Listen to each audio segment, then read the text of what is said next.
I'm a student at Bridgewater State in Massachusetts. I share a dorm room with my roommate, Wallace. We both major in computer science, and that's all we've ever talked about on the rare occasions that we actually speak to one another. We don't have much else in the way of common ground. You see, Wallace is an odd guy. He's very socially awkward and doesn't have many friends, if any at all. I've only ever seen him talking to his professors, and one time, the janitor. It's safe to say that Wallace is a recluse, and because of this, I don't know much about him.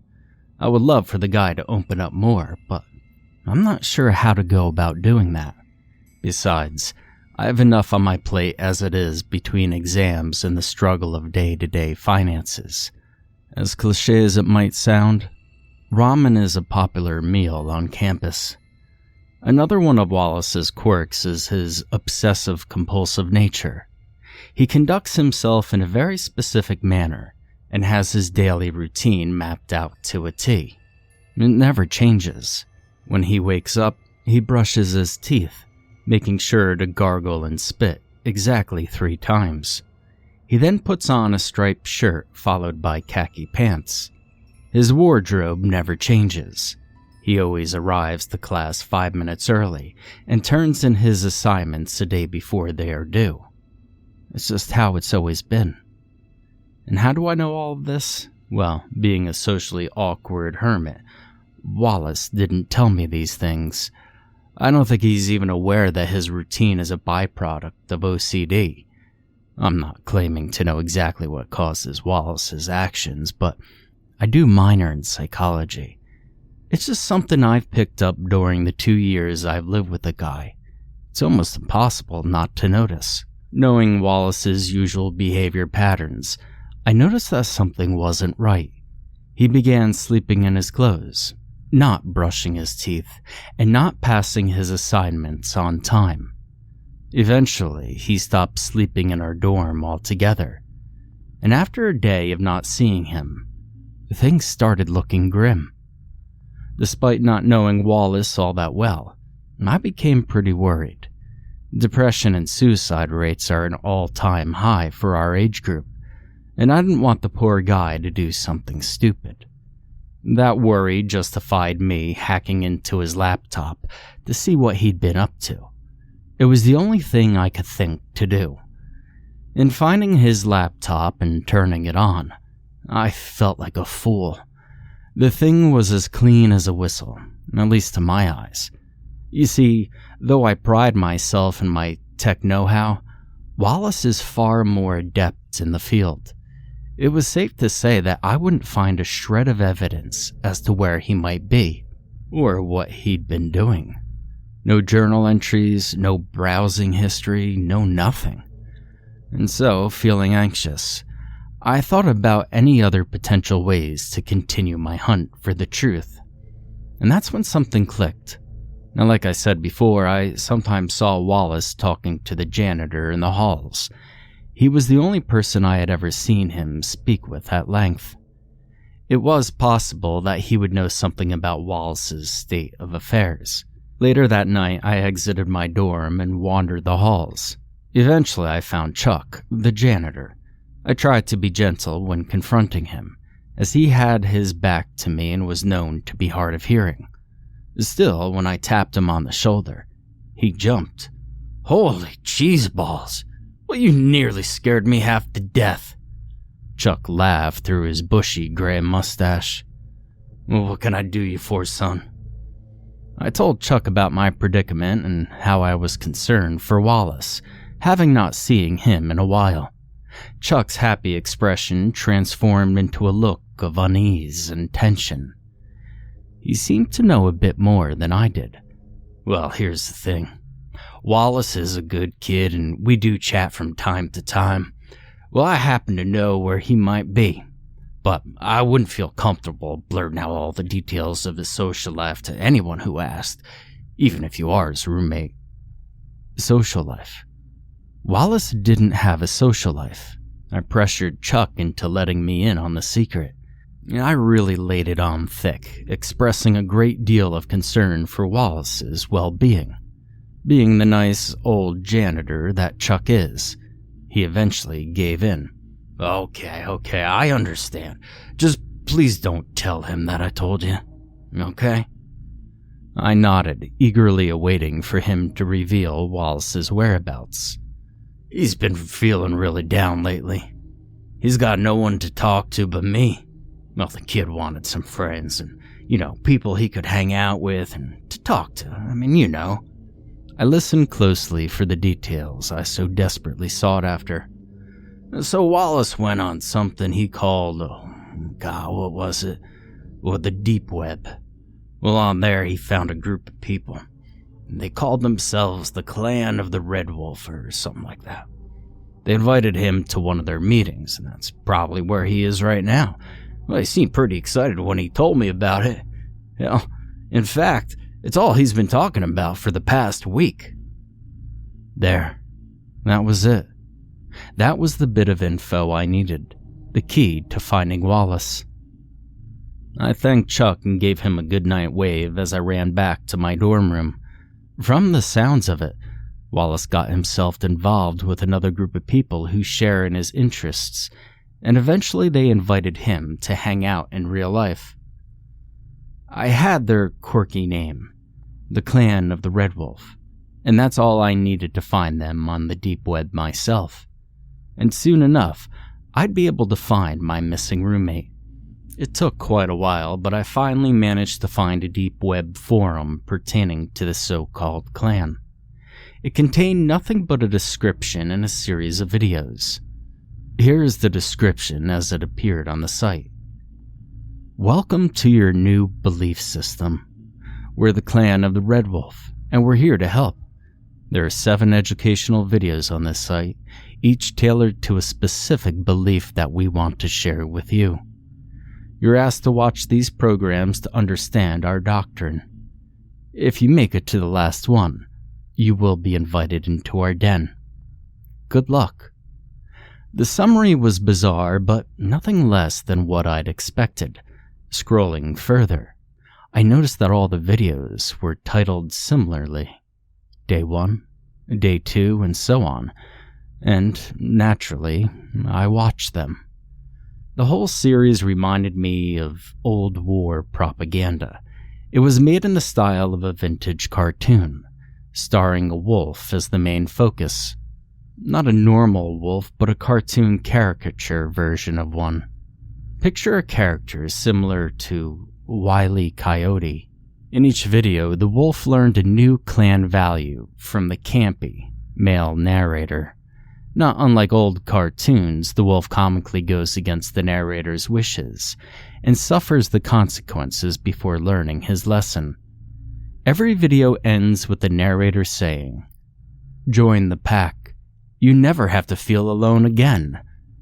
I guess that was the selling point for Lonely Wallace. I'll share with you a bit of the transcript from each video along with any point of interest. Video 1.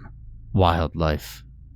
Treat flora and fauna with dignity and respect. They're people too. Trees provide you with the air you breathe, and animals share the earth with you, keeping you from being alone. They deserve more than you ever will. Wolf relieves himself on Tree. Tree falls on top of him, crushing his head and revealing the blood and brain matter inside. Video 2. Thicker than blood. Your blood is the most important material in your earthly vessel. The clan requires a sample upon joining our order. This is a requirement for all pledges. Our blood must flow as one for us to work together and save the planet. Wolf enters a room full of cloaked figures, presumably clan members. All members are in line, giving blood samples. The wolf refuses to have his blood drawn and walks away. A cloaked figure sneaks up on him and slices his throat with the dagger. The video focuses on the wolf bleeding out for a few moments before fading to black. Video 3. Obey or suffer. Remember what happened to our friend when he didn't give his blood to the cause?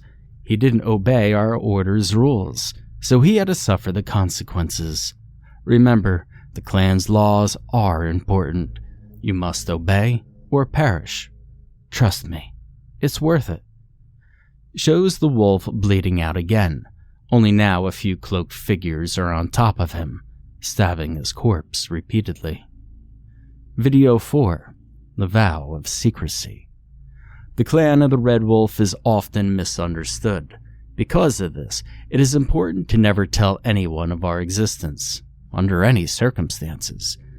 You may only speak about clan activity with other clan members. Break this rule, and you will perish. The wolf is shown talking to his wolf pals and showing them his new cloak. A cloaked figure walks in frame with what looks like a semi-automatic weapon and opens fire. The wolves fall to the ground, dead. The cloaked figure gives a thumbs up before the video ends. Video 5. Learn and understand. If you're allowed into our inner sanctum, you'll be greeted with knowledge. We abide by the word of the Red Wolf, and you will too. You will be expected to learn and understand his teachings. Otherwise, you will fail, not only the clan, but the entire world. The wolf is seen in a classroom environment, taking a test of some sort. He turns it in to a cloaked teacher and receives an F. The entire class points and laughs at him, and then pulls out a plethora of medieval weaponry from their robes. They then proceed to close in on the wolf. The wolf swallows the lump in his throat before the video ends. Video 6. Tasks and Rituals. As a new recruit, you'll be asked to carry out various tasks, ranging from the mundane to the fantastic. Most of these missions will involve fetching ingredients for our rituals. As boring as that might sound, it is the most important thing you can ever do for the clan. Rituals are what give the clan power. Without this power, we cannot hope to rid the world of what plagues it. Wolf fails to bring ingredients to clan member for ritual. Jump cut to Wolf being sacrificed on the black altar atop a pentagram carved into the floor. He is beaten, cut open, and eventually torn apart by his fellow clansmen. Video 7. Mortals. When accepted as a full-fledged clan member, you are no longer considered human. You will be one of us. From that point forward, you are discouraged from any and all human interaction, unless it is deemed necessary to the cause. Humans are vile, filthy, disgusting, and dangerous creatures. We seek to exterminate them once and for all. Any human knows of our existence and isn't deemed worthy enough to join must be killed. Nature is your only friend. The wolf is walking down a Main Street-like environment and can be seen waving to everyone he sees.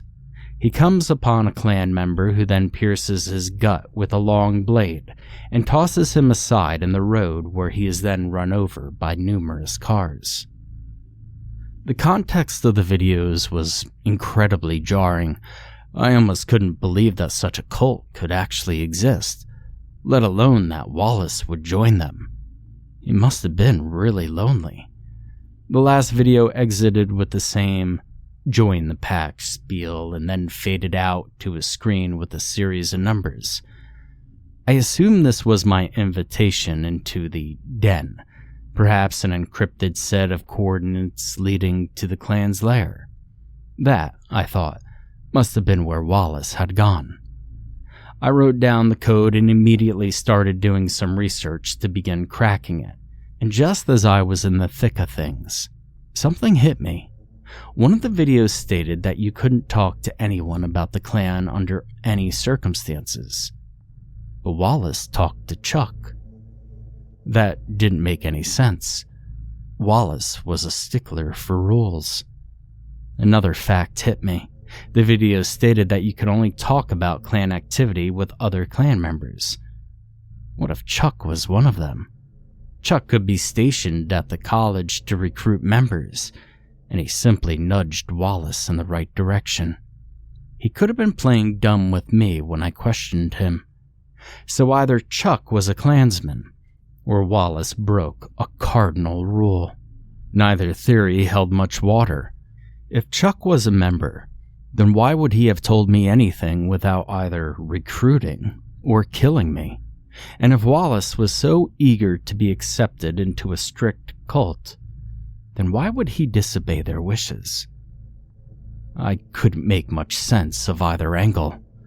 I eventually gave in to the notion that perhaps Wallace simply disregarded the rules in lieu of his excitement. He was finally going to have friends, so he had to tell someone. This didn't completely sit well with me, but I had to get back to cracking the code.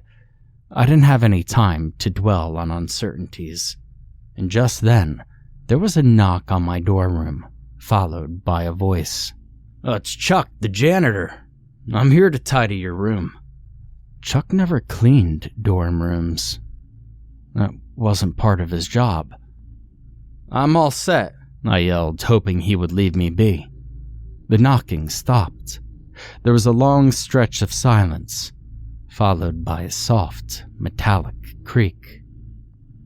The doorknob was turning.